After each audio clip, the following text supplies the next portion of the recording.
Hi, welcome to my channel, or welcome back. A storm's coming in, I'm losing the light. None of this matters. Really, nothing fucking matters. It's totally cool. It's whatever. Feel free to subscribe if you're interested in any of these things right here. And if not, I'll see you guys later. You don't have to stay here. Don't feel obligated to be here. I don't need you here if you don't want to be here. I don't want to bother you.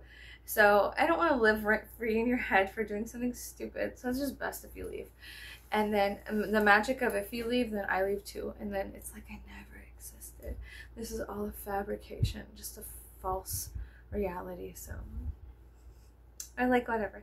Anyways, new subscribers, hello, and old subscribers, hi guys, how are you guys doing?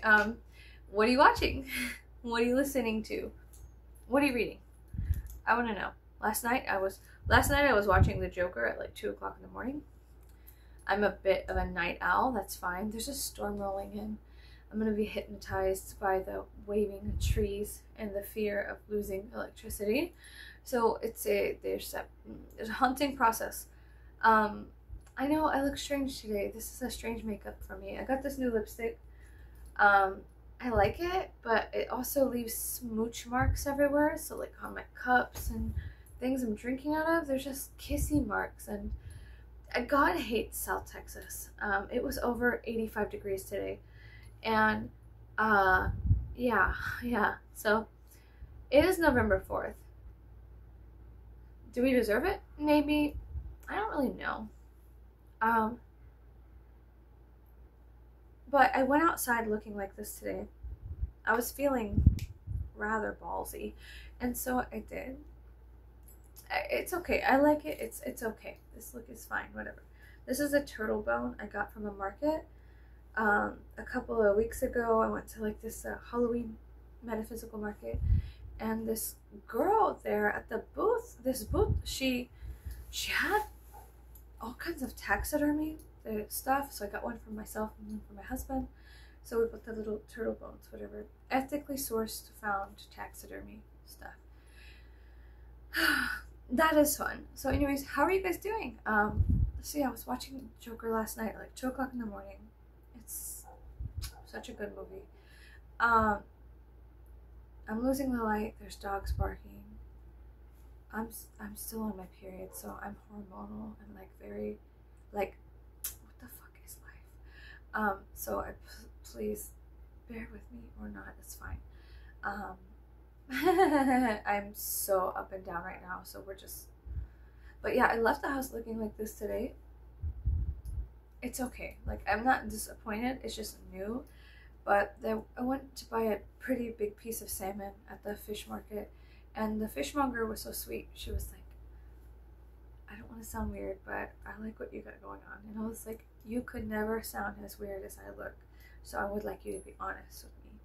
Am I ugly? No, I'm kidding. Just kidding. No, I didn't say that, but I was like, thank you so much because you're so sweet. She was like, look, I thought it was just a Halloween thing, but I guess it's a year-round thing for you, and I like it. I think it's cool. I hope you don't think I'm weird. I'm like, I don't think you're weird at all. I think you should be honest with how you feel. And furthermore, I said, I will never think of you as strange or weird. You could tell me anything, and I would probably still be less strange or weird than half the shit I've heard. So you're totally good. I give you permission to exist, you know? And I think that's important. It's very important for people to kind of let each other out of their cages. Do you know what I'm saying? There is, recently I've kind of been in love with this whole aspect of my life because I feel freed. I feel like after many, many years of constantly being in a cage, being pulled out of a cage, put in a cage, you know, there's just been this big shift in my life where I'm cage-free, free-range weirdo. And I feel an exhilaration and love for life because of it, as well as respect for humans to an extent because of it. And by me practicing living out loud and living at number 11 instead of 10, whatever, to number 11, I feel pretty good with honoring myself and then honoring everything around me because I can be honest at any given time. And the people who don't like it will end up leaving they'll end up leaving because or fighting with me, and that's cool too, because I'm not afraid of a little scrap. So I think it's admirable that people come up to me and they argue with me sometimes. I live in South Texas and we live in the Bible Belt, so there's tons of people from the Abrahamic paths that love talking shit to me as if they think I don't know what I'm talking about. Number one, I don't know anything. Number two, that doesn't mean that I won't sit there and argue with your ass. So, no, I'm kidding. I'm on my period and I have a mouth, so let's be honest. But no, somebody at a public forum kind of thing. Oh no, it was a private group. I'm lying. It was not, but it was public information in a private group. They said something. They were asking for help, and I gave them some advice. Just, you know, they're asking the public for advice. So I'm a part of the public, and so I weighed in my 2 cents, and over 88 people from my area agreed with what I said, including the anonymous poster. It was relationship advice on some things that are kind of touchy and taboo, especially for down here. But basically, let's just be honest. She found out her husband was looking at like homosexual videos on the internet, and she was like, do I need to go to a therapist? I can't confront him. I'm ashamed of what my family will think, blah, blah, blah. And so I said, listen, honestly, let's be honest. You don't need to drag him to therapy. If he is discovering something new about himself, even if you are in a marriage, that has nothing to do with you. That is himself. And you cannot take him, drag him to conversion therapy. That's wrong, and it's a waste of time for you and him. The best thing you could do is be honest, open, without shame. Be like, hey, I noticed this. I'm not mad at you, whatever. Because the more shame, here's the thing with Southern men and their Christian issues, and they're also like hidden homosexual issues, which is really no issues with anybody being homosexual or loving somebody or feeling a certain way. So let's lay that out flat. The issue was that because of her faith and her religious background, and because the counterculture, or the overarching culture, the overarching culture of the Abrahamic religion and faith within South Texas, she felt that one, they had to be man and wife, and then he, obviously, if he's watching like homosexual videos and he feels a certain way and whatnot in his own private thing, then he feels a certain way. That has nothing to do with her. He's literally interested in men, so there's nothing to do with her. If she can't accept it, then they need to split. That's okay. Let him have the freedom to go and be himself. And then I told her, mathematically and theoretically, there's 8 billion people on the planet. You're gonna find love again, and it's no big deal to get divorced or get married. Honey, this is not the fucking 1940s or 50s. Does every relationship have to be all end all? No. Do you need a breakup every time you have a lover's quarrel? No. Can you both heal by going to therapy and psychiatrists and get trauma specialists and talk openly and intimately about how you feel? Yes. If there's a transparency and a merging of both realities, you know, things can work out. Okay, now do they always work out? No. And that's okay too, because guess what? In a certain way and in a certain light, it does work out. So I told her how I openly and intimately talk to you guys. Just put it in words. I literally was like, whatever. And a lot of the people, including the anonymous poster, were grateful and gracious to what I said. And people were like, I tried to say this, but I got attacked by the horde. And so I responded, I'm so sorry that happened to you. But here's the thing. They can attack me all they want because I know how to fucking bite back. And I don't feel any kind of way about biting back. If someone's going to sit there and tell me that I'm this or that or whatever, which ended up happening. Some girl had the audacity. She had the cojones to sit there and tell me that I was kind of like a piece of shit person for giving passive aggressive advice. I was like, it's 2024, babe. Are you stuck in kindergarten? You don't own people. We don't technically possess or own anything. These eyeballs are on rent. This tongue, this mouth, these teeth. It's all temporary, bitch. You're gonna sit there and tell me you're gonna drag her husband to conversion therapy instead of just allow him to accept. Life is so short, bitch. There are 8 billion people on the planet. Go play Russian roulette with somebody else. Like, you don't like how your husband, okay, you love your husband. Well, he's somebody else. That you fell in love with a mirage, bitch. Get over it. Like, I'm not gonna sit here and sugarcoat shit online to people who are going through something like that. So your Christian faith says that he can't be like that, and now he has to deny a part of himself and then go do, like, pretend you're a guy to keep the marriage alive. Like, girl, you don't deserve that. He doesn't deserve that. Just be honest. Separate if you need to separate. Stay roommates if you need to. What the, who gives a fuck? Like, you know what I'm saying? Like, who gives a fuck? Like, okay, and like, so, but the issue is the religious. Everybody believes the same way. My husband wishes he could kiss boys. Should I drag him to conversion therapy? No. You're gonna waste money and time. Let that motherfucker go. Let that ball swing. Like, he's got shit to do. He's got stuff to do. So do you. Y'all both have different paths. You're at a crossroads and he wants to go somewhere else and he's too scared. It's too shameful. But he's curious and he likes it. So support him. Bitch, don't become the fucking enemy in this story. Support his ass. Okay, that's fine. I get it. I love you still. We can be friends. So you have children. Who gives a fuck? It would be better for your children to see you amicably split and support your ex-husband and his desires and wishes to go do something else. You don't have to fucking cave into everything the Bible, like, it's so bullshit. And then they want to talk about, well, God doesn't love. Bitch, what the fuck did King David do, honey? You want to talk about God's favorite twink? Let's go. Let's roll that dice, honey. Because anything you have to say to me, I could back that shit up with a contradictory biblical verse out of the shit you want to quote to me. Let's roll that dice, honey. Come on, I love playing games. Let's go.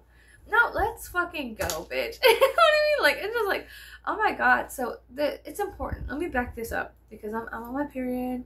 I'm feeling spicy. I want to eat somebody alive. I want to, like, rip some skin, like, right off of someone's body. But I can't. That's wrong. You can't do that, girl. You have to process. You gotta process that shit, right? You can't just go out and start violently ripping people apart because they're ignorant. You have to upset them first. You have to piss them off first, baby girl. You gotta get the blood hot. Gives it a certain flavor. Anyways, no, but you know what I'm saying? It's 2024. It's about to be 2025, ho. You really want to stay in a loveless marriage with somebody who would prefer to be with a man? Why? Because your parents told you had to? Like it's cross-eyed. Like, what the fuck? Like, who gives a fuck what your parents said? Bitch, I don't care. Here's permission. Here's permission to just do whatever the fuck you want. Here's your permission slip. I know it looks a lot like Revlon Color Stay, like powder, but it's not. It's a permission slip to do whatever the fuck you want. Okay, no, I'm kidding. But you know what I'm saying? It was crazy. So what the thing is that I ended up pissing people off with that comment, but 88 people out of my community, including the anonymous poster, agreed with what I said. So there's 88 people here in this community who get it a little bit, who understand what I said. And even though sometimes I say things, I sound like a sailor. I sound like a crazy psychotic bitch sometimes. I do. I let things come out of my mouth raw, unedited, unfiltered, and it sounds harsh. It's not so pleasing to the ear. It's not like marmalade. It's more like a hornet sting. Are they both type of awakening? Are they both a type of sensation? Yes, unfortunately, marmalade is sweet and beautiful. And hornet stings can be deadly, but so can marmalade if you're allergic to the kind of stuff that's in it. So whatever. I don't really give a fuck. Here's the thing. If I'm gonna make enemies, great. Stay the fuck out of my way. But somebody out there is gonna hear something I have to say, and they're going to be grateful the same way I heard things others had to say, and I was grateful because it unlocked my cage. There are words spoken throughout time and space that will help other people because you'll validate other experiences. You know, something a man said 20 years ago hit me straight between the eyes, clocked me between the fucking eyes, and it unlocked my cage. Then something someone said 100 years ago did the same thing, and it pushed the cage door open further. And then I started getting the audacity to question reality. Am I allowed to leave this cage?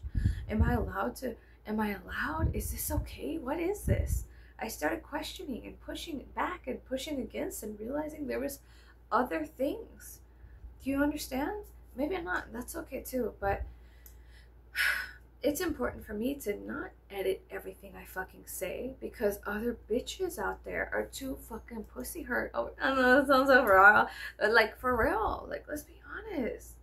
Let the dice fly sometimes. Who gives a fuck? So that what are they gonna tell me, that I'm a godless heathen whore? Like there's nothing you can say to me I haven't heard point blank from my mother or from the older people in the community that my mother used to keep company with. I've heard everything. Jezebel, whore of Babylon, Lucifer, slut, the devil's cunt. Like I've heard everything, all because I questioned reality. And so that's what I became. I became the devil's slut because I was like, maybe there's more. Have we thought of that yet? Oh, you're thinking thoughts? You must be the whore of Babylon, Lucifer's whore. Like, I've heard everything that you could ever call somebody be called to my face by older people. In the community I live in right now, as a child, I was 14 years old. I was 14 years old when they were calling me the whore of Babylon, the mother of lies, the Lucifer slut. 14, that's a heavy burden to bear, to be the absolute slut of Satan, don't you think? Because I was like, maybe there's something else. And I was also asking other girls my age to question their reality. Maybe, you know, I think differently, and if you think differently too, and we all think differently, maybe there is something out there for us that's different. And because those radical ideas push back the authority that their parents held over them, the choke chain that all the girls in my community had. We were supposed to be submissive. We were not supposed to ask questions about God or any of that things. And when I started to, I immediately got berated. So nothing anybody says on the internet now, even that I should go myself because I have questions and ideas and thoughts and feelings. And I've heard it all before, babe. I've heard grown men tell me horrific things that no child should ever hear. And I was a child when they said it. I've heard grown women say horrific things. Anyways, what's important is that you honor yourself. If you have a strange feeling, perhaps follow it to an extent. If you have a strange thought, question it to an extent. Like, I'm not saying you have to go out and literally clock your local priest between the eyes and be like, hey, fuck you, dude. I'm not saying that at all. What I'm saying is that there's literally nothing wrong with questioning your reality, and anybody who gets you to sacrifice your logical brain so that way you can fall in line with the masses, run. I've escaped cults. I have escaped cults before, and the biggest thing that they did was they did not want us thinking for ourselves. They wanted us to sacrifice the selfish nature of human beings to then give in to the divinity of the Lord thy gods, or the Lord of the situation's will, to sacrifice our will for the masses. Suck my dick. Fuck you. Run. Like, you don't have to go to church. You really don't. Like, oh, well, my mother, my father, everybody will disown me, blah, blah, blah, blah, blah. It's a call to action, bitch. Like, it is a call. It is your hero's journey. Knock, knock. Destiny here. So you have questions, and instead of asking them, you'd rather lick their fucking boots, not ask the questions, and then be submissive to these people you don't agree with your whole life. Now, perhaps, and you can argue that some people need that experience to then bounce off of and turn into other things. Maybe you need to develop that pillar within your life, so then later on you could go develop this pillar and then, like a pinball machine, bounce through them. Maybe that's an experience you need. So I'm not knocking it. I've been through a lot of strange experiences. Yeah, I've dove into strange waters. I've drinking out of strange cups. If somebody wants you to sacrifice your logical thinking, it's a red flag. You should be questioning everything. You really should. You really should be questioning everything. And the moment they tell you that you're an evil whore, stupid slut, absolute cunt, devilish bitch, for doing so, who gives a fuck, bitch? Wear it like a badge of honor. That's what I did. maybe I am. I'm like, oh, maybe I am. Maybe I am in the woods sacrificing my life for something else. Maybe I am. Maybe I should just become the thing of legends. You know what I mean? But here's the truth. The people who are saying these things about me were also abusing their children, getting obliterated drunk at night and neglecting their households, cheating on their husbands and wives, fucking each other. So it was all projection. As soon as I was like, maybe we should question our reality, they were like, oh, you're a piece of shit. And they just took all of their subconscious trash and threw it on me and was like, maybe it'll stick to the little bitch and she'll shut up. No, in fact, now I'm louder. But yeah, it's annoying, you know what I mean? And even people who are part of like the Satanic Temple or the Church of Satan or whatever, ask questions. I don't give a fuck if it's Abrahamic or if it's non-Abrahamic. If you're a Wiccan, I don't give a fuck if you're a Luciferian. I don't give a fuck if you worship Dionysus. I don't give a fuck. You should ask questions. If you're pagan or if you're Christian or Islamic or if you are a part of the Satanic Temple, I don't give a fuck. You should ask questions. And the moment any of those people in any of those avenues tells you you're not allowed to ask questions, run at night, pack what you can, wait till everyone's sleeping, run, okay? There's a place and space on planet Earth for you. There's 8 billion people out here, and you're gonna find love, you're gonna find acceptance somewhere else, but you gotta love and accept yourself first, and you really gotta plan an exit. And it's a call to action. It really is a call to action. It's the beginning of your hero's journey to start questioning, like, I know, like, there's a walk in the tarot. So there's a walk in tarot, and it is like, there's a walk that you can do and align yourself with, that helps you understand the nature of society, of yourself, and of others a little bit better. To an extent, it's just one pathway that you could walk down, on many different paths. Okay, so I like using tarot as a mirror sometimes to help me remember that there are certain things that we do, like with the Hierophant card. People say, well, it's order, it's how the society works, it's the elder, the religious elder at the top of the thing. Cool, whatever, I don't care. But there's a part of us where, well, there's a time and space where we submit to that, and then there's a time and space where we question that. And the questioning,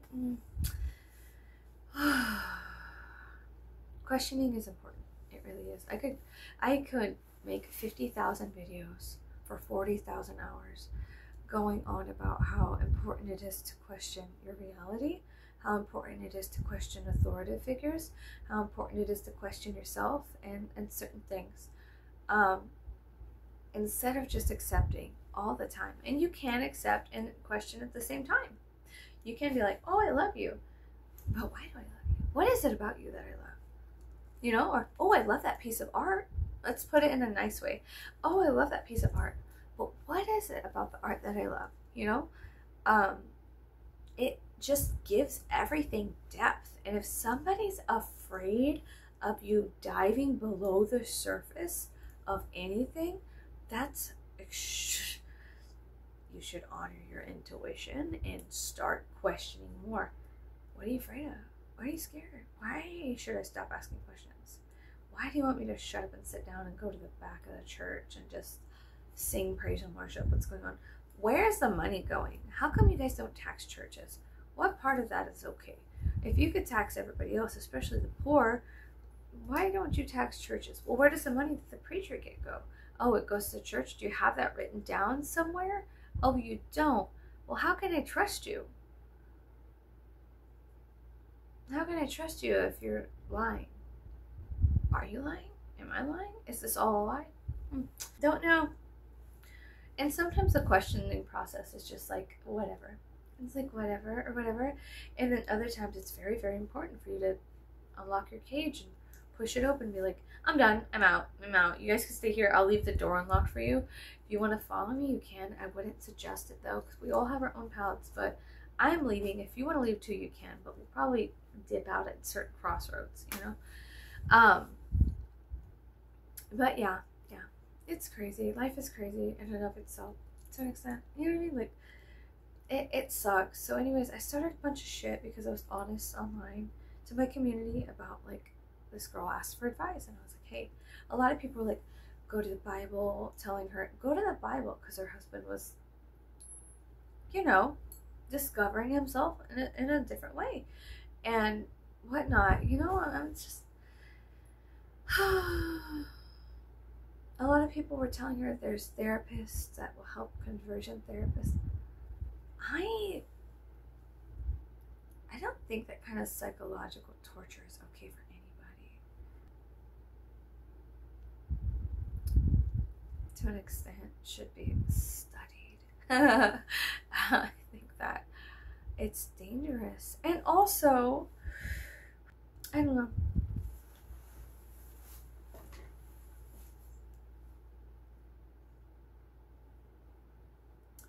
It's just really sad because maybe he does need help, but he definitely doesn't need her.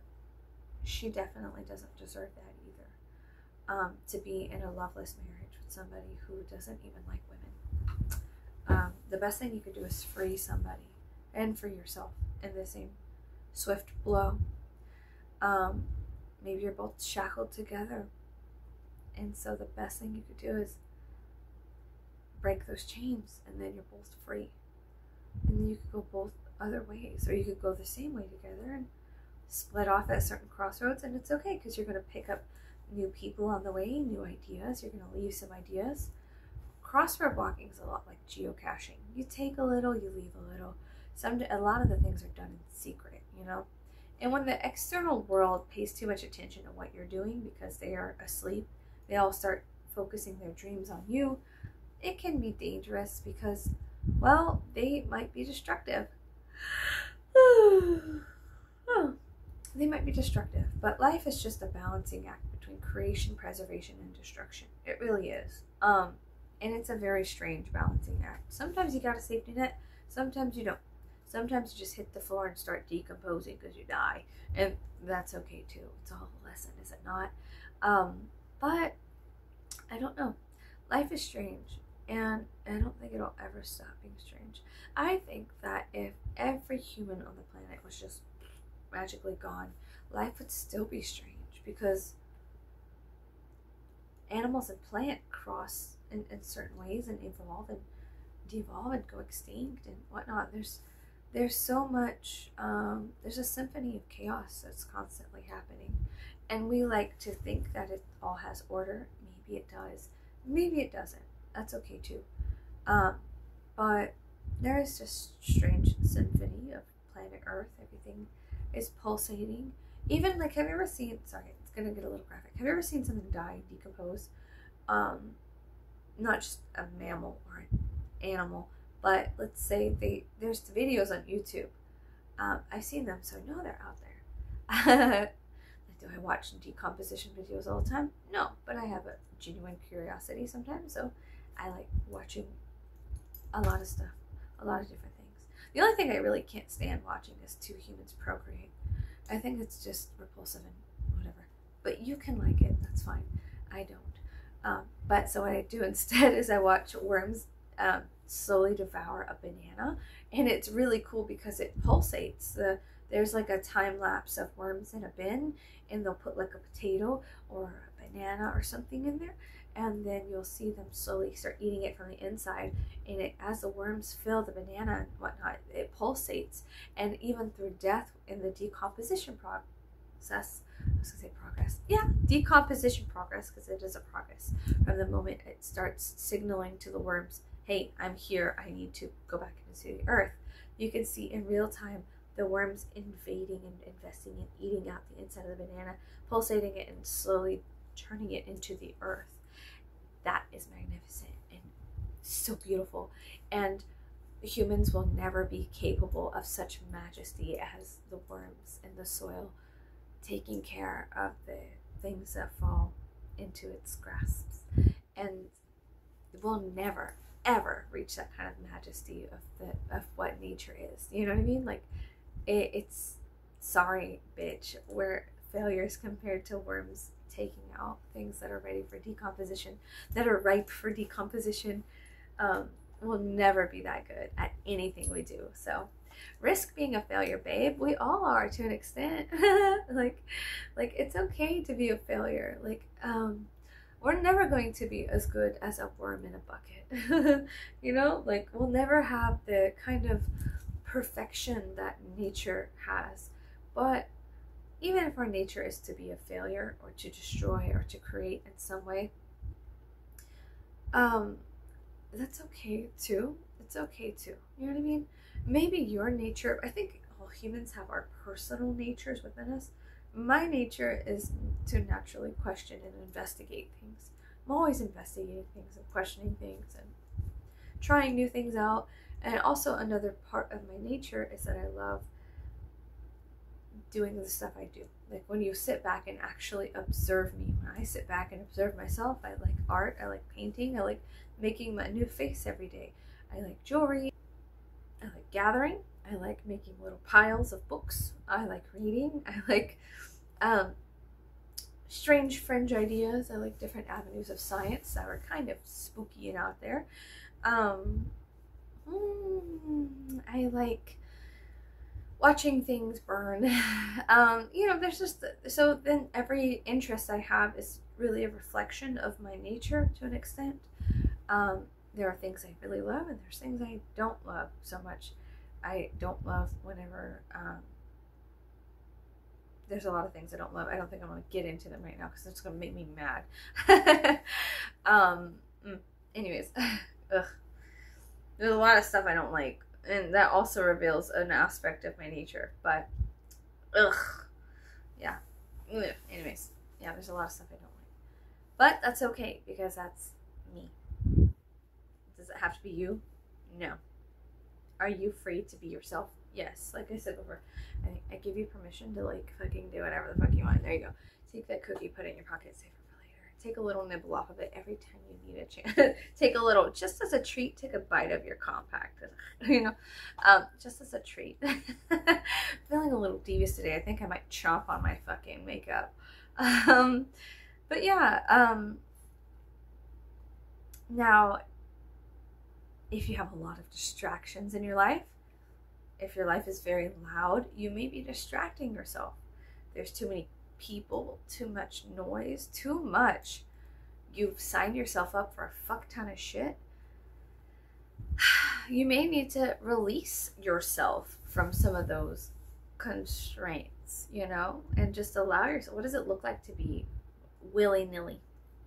What does it look like to be a silly little person? Maybe you need to put on the dunce hat and the red nose and just do whatever you want to do that day, and allow life to unfold in different ways.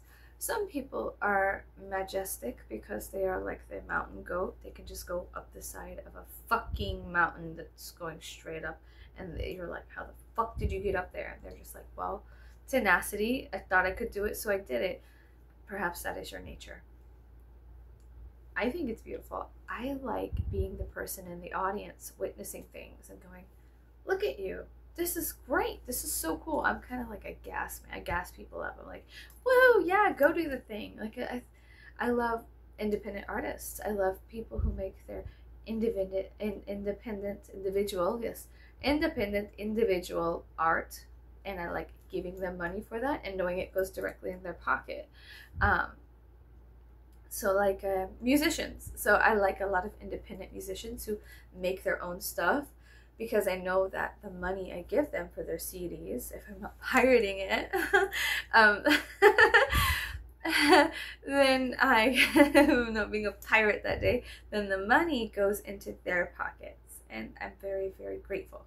And like, here, you deserve it. Go do more art, you little bastard. I love you. I'm so grateful you're alive and you made it this far, and you have the fucking cojones to make art, and I enjoy your art, not just me, but thousands of other people. And so you're changing the world one person at a time with your silly little songs that maybe you're overly critical about. You know what I mean? Oh God, yeah. And then also I just buying directly from people. I like that. I like that exchange. I like I like going to markets too and talking to vendors and, you know, supporting them. I don't support people just to support people. I think that's bullshit to be like, shop small because you should shop small. No. If I don't like you, then I'm not going to buy something from you. I don't give a fuck if you're a small business. I'm not going to do something just because the masses thinks I should because they have something, a wild hair up their ass randomly. No. What I'm going to do is if I find your art fantastic, Etsy's a beautiful practicing point for that. If you find, like, I buy all kinds of strange things on Etsy. I'm purchasing something from Great Britain right now and it keeps getting stuck. It cleared customs, but it's still bouncing around in Great Britain. I don't know how you guys, Great Britain, GB, that's Great Britain, correct? Is that what they call it nowadays? What do they call it over there? England? Great Britain? I don't England. I purchased something across the way, across the pond, and my parcel, because they call it parcels over there, which is kind of cute. It's kind of cute to call it parcels because here in America we have mail. And parcel is such a cute word for a package. I have a parcel in the mail. Like, that's so good. It sounds like parsley, and parsley's cute to me. Parsley goes on top of food. It's a fancy little garnish that you're really not supposed to eat. So parcel sounds like parsley, and I think that's cute. Anyways, I have a parcel that's still stuck in Great Britain, and it hasn't crossed the waters yet. And it's making me nervous because it's been quite some time. I ordered some taxidermy from a seller on Etsy, and I hope it said it cleared customs. I hope it did because it keeps bouncing around. My parcel is still stuck in Great Britain like a pinball machine. Ding, ding, ding, ding, ding, different hubs. And it keeps saying it's processed, it's processed, it's processed. But like there's a communication error between the crowns. What do they call it? They have something over there. They call it the crown or something. The post, whatever. They have the crown, and then we have like the bird or something. I don't know. It's weird. Mail is strange, but Etsy's fine because you get to practice that. Like, you could shop small and you could support artists that you align with, and you can also figure out value. You know, like how much do you value this art? How much do they value it? But also then there's other avenues like eBay, Poshmark, things like that. You know, it's fun. I don't know. I like buying things from people. People, not corporate entities. Like, I have to go to big stores to buy. I have a cup here made out of glass, and I have to buy over-the-counter ibuprofen and stuff like that, makeup. But I would much prefer to buy makeup from an independent, individual kind of person, spend a little extra money and support them, especially if it's good. Do you know what I mean? There's like a, I don't know. I'm weird because I also like Leah Mouse. She has the Underworld Candle Connections, and her stuff is fantastic. It's really good. And I feel personally it's appropriately priced. So I have no problem supporting her because she's also a fantastic person. But I don't just shop small to shop small because we're all supposed to do it. I will shop, like if I see a small shop and I hate them because I know they're run by some asshole. You know what I mean? Like, even small shops hide narcissists who think that they are, I don't know, so glorious or whatever. And so if I don't like a business or the person working that day, sometimes I just say, fuck it, I'll go somewhere else. Maybe a larger corporate entity to purchase what I need. But it feels different. It just feels wrong sometimes. Shopping at these big, like, grocery stores, I wish we had more farmer market type of things down here in South Texas. We do not. I'd have to drive to Pearland or Houston or, you know, Galveston. I have to drive far away to achieve what I need to achieve, or do it myself, which is also fine. Maybe I should probably get back into gardening again. I need to go purchase some birds, meat birds. I have a tiny homestead, so I need to go purchase some meat birds. But here's the thing, I don't like going into my backyard. I'm sorry, this is a long one. I don't like going into my backyard because like I have birds that for eggs and I love them. I don't have any meat birds right now, so I'm not going to eat any of my birds, but I have birds that lay unfertilized eggs, so they're just eggs with no babies in them, basically. I don't know if you know that. A lot of people get confused. They think that chickens are asexual, that they can reproduce by themselves, but they need a rooster. Hens need a rooster, you know. Also, hey, side note, rattlesnakes don't lay eggs. They give birth to live young. That is fucking beautiful. And they taste good. Not the live young, but the rattlesnake. I'm kidding. Down here in the South, we do rattlesnake roundups. There's a lot of them. So they make belts and boots and stuff. But here's the thing. I may not eat rattlesnakes anymore. I may just have to settle for another type of snake to eat if I was going to eat a snake, because that did something to me. Knowing that rattlesnakes give birth to live young, that was just the cutest. That's so cute. Is that cute or is it not cute? Now I kind of want to go. I saw a video. I'm so sorry. I'm getting all lost and confused. I'm getting tired. I saw a video of baby crawfish, and they were like the size of my fingernail, like tiny, tiny. And this guy had tons of baby crawfish on his hands, and he was getting ready. The crawfish hatchery was preparing for crawfish season, which is coming up. I'm excited for Mardi Gras. Mardi Gras coming up. It's November. November will be over. Then it'll be December. Then it's prime time for almost Mardi Gras. Everybody's going to be booking things and whatnot. So I got to figure out if I'm going to New Orleans, if I'm going to Galveston. All I can think about is Mardi Gras right now. I guess Christmas, Yule. Okay, what the fuck ever. It's more for the kids. Don't care. Mardi Gras. I'm so excited for Mardi Gras. Carnival. Whew. I'm excited. I can't wait for floats and beads and this and that and stuff like that. I don't know.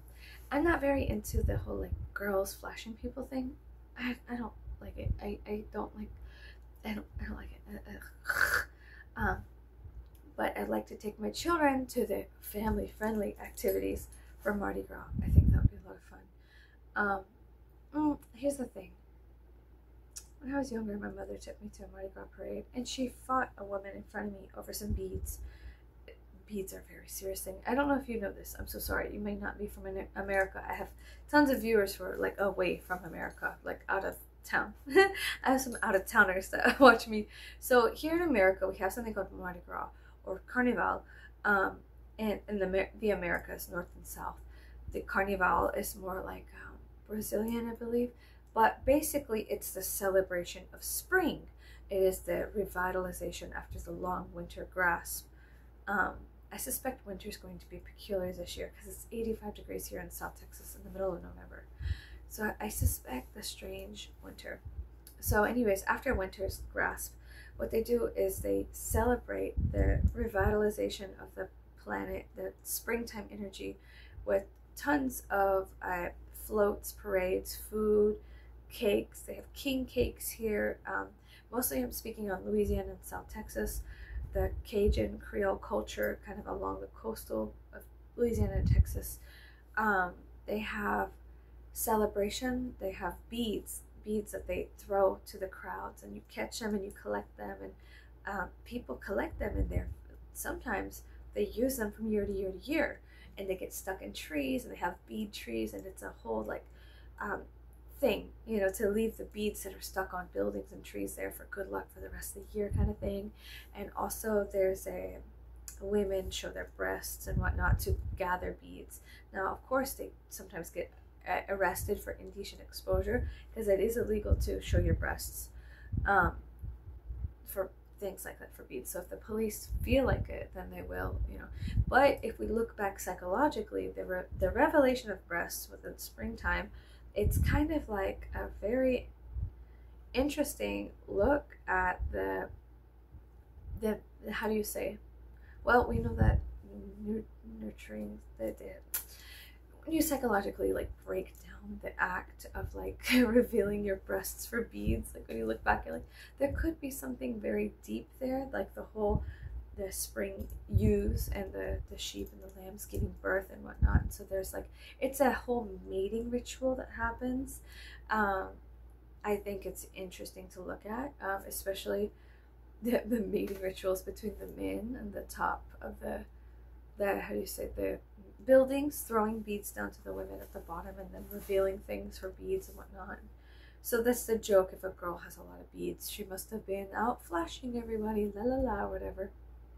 It does not always have to be like that. My mother took me to a Mardi Gras parade in Galveston when I was very, very young. I think I was about 4 years old. Some interesting things happened, you know.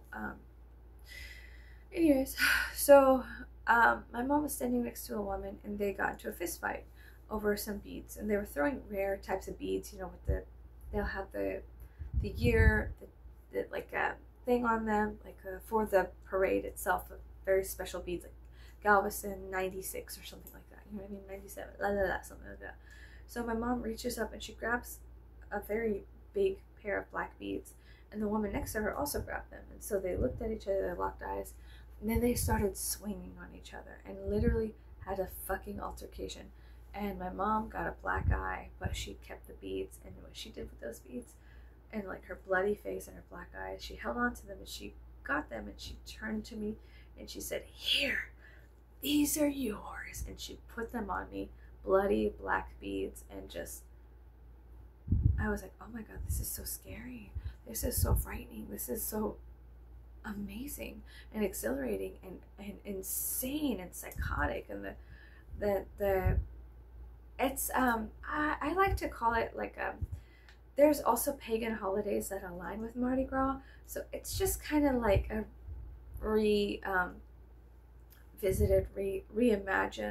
pagan holiday. Really, it is, for the celebration of the spring, babies being born, we survived, with the ecstasy and, you know, whatnot. But there's also, with the Catholic Church, it happens before Lent. So what happens, they get very excited with their sins. So they think that if they get it all out at once, then for 40 days for Lent, then they don't have to, it's an excess of sinning that happens for Mardi Gras and Carnival.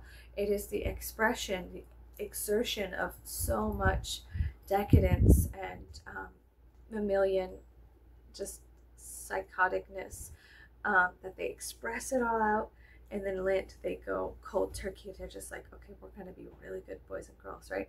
It's a very strange thing to look at. And, you know, from a psychological perspective, you can look at it like, you can study the mammals of planet Earth, especially the humans, and go, peculiar, strange, beautiful. And there's all of this flamboyance that happens. The crews, they have different crews that walk down the street and celebrate. There's like this exhilaration, and I like it because within Galveston and New Orleans, they have, I don't know how it is for other places, I'm just speaking on experience. So there is a type of life and death coexist very well. So the celebration of life is also acceptance of death, that we live, and while we live, we should party it up and live and laugh and love forever. And then also the acceptance of death is that one day we will be where our ancestors are, and then we will have descendants that look up to us and whatnot. So it's important to live a life worth living, and then also honor yourself and do these things, and allow your ancestors to come through your blood and kind of take hold of you, and also express too. So there is this coexisting that happens with the dead and the living, and their shared expression with Mardi Gras, you know. It's a lot of fun to witness. It's a lot of fun to be in the ecstasy of the crowd. Sometimes it's dangerous. Sometimes every once in a while you got somebody who's trigger happy and starts doing stupid shit. Or I had an aunt who she went to the bathroom, and even though my uncle was outside, some horrific things happened to her within the bathroom. So that's also a story that was passed down. Like, you need to always, even if it's in the girls' bathroom, you know, go into the girls' bathroom with your partner and stand at the door and watch her, and like keep her safe. You know, there's like this protection that needs to happen because of the insane psychotic like the loss of control, absolute loss of control, and the acceptance that you will lose control and that you will do things that are naturally socially unacceptable. Some people start goosing in public. Squashing is what my great grandmother from West Virginia used to call it. She would say, those birds out in the front yard are squashing, you know, they're squashing out there. The birds in the front yard are squashing. Don't look, the birds are squashing, you know. So there's so many things that people do within the springtime to celebrate the revitalization, the newness of the leaves and whatnot, the expression that the earth does. It takes for winter, it takes and hides it underground, and then the expression for the spring. And so then the humans kind of mimic that in a way, and it's very fun to be a part of. It's very dangerous, curious, and majestic, and foolish. So foolish, but fun. So I have no idea what I talked about. All I know, really, allegedly, I'm on my period. I have a mood. It's not a good one. I'm getting tired. The sun has gone. The moon is going to rise soon. A storm is coming. I don't know. Anyways, I hope you guys are doing well. I think I know I need to go finish watching Terrifier 2 and then maybe perhaps rent Terrifier 3. I don't know. I also have some books I've been reading. Oh, I'm so sorry. And randomly, I forgot to tell you guys the other books. I purchased Rat Catching by Crispin Hellion Glover, and I like it. So anyways, I got the book Rat Catching, and I've been through that. I like it a lot. And then other books I've been reading. I've also been reading The Egyptian Book of the Dead, and then and I don't know, some other things. But that's what I've been reading. And what I've been listening to, Patsy Cline. And I know you're probably like, what? I like Patsy Cline. Yeah, yeah. I like Patsy Cline. After Midnight is a very good song.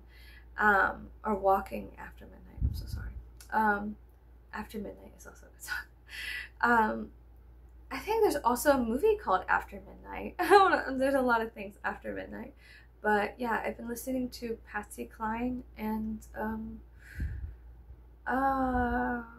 yeah, Walking After Midnight. So what I like to do when I listen to a song is I like make a music video in my head. I'm sure plenty of people do this, but if creatively I was able to make a music video to the song After Midnight, but Walking After Midnight by Patsy Cline, it would literally take place on 6th Street in Austin, Texas after midnight, and it would be this girl kind of wandering through in and out of bars and looking at people and passing them up and wisping their hair and whatnot, and then like her slowly choosing victims to go and devour, and that she would lure them to these encampment places like below the bridges where the bats fly out in Austin.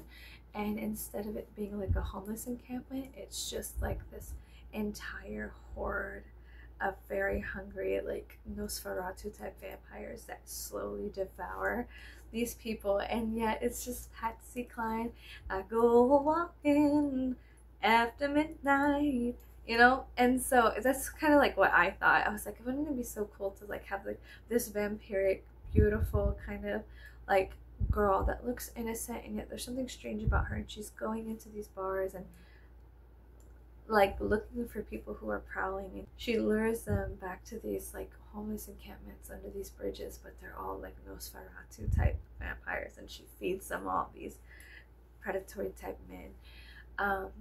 And so I was like, wouldn't that be a great music video for that song? I don't know, that's just something I do for fun. I think of like, I'll listen to old country songs, and I'll think of like modern horrific like music videos that could go to it, and I don't know, I thought that was fun. Yeah, so anyways, I'm gonna go. On that note, I'm gonna fucking leave. But yeah, if I ever get a wild hair up my ass, maybe one day I'll make my own little thing to that song. But I like that song a lot, and I don't know why, it just gives me vampiric vibes. I don't know. I like it a lot. Anyways, I've been listening to a lot of Patsy Cline lately. Yeah, I'll probably go study her astrological birth chart in a minute. But yeah, so I've been watching Joker. I was reading Rat Catching. I'm also reading the Egyptian Book of the Dead, and I've been listening to Patsy Cline. C'est la vie, mon ami. So I will see you later. Okay, goodbye.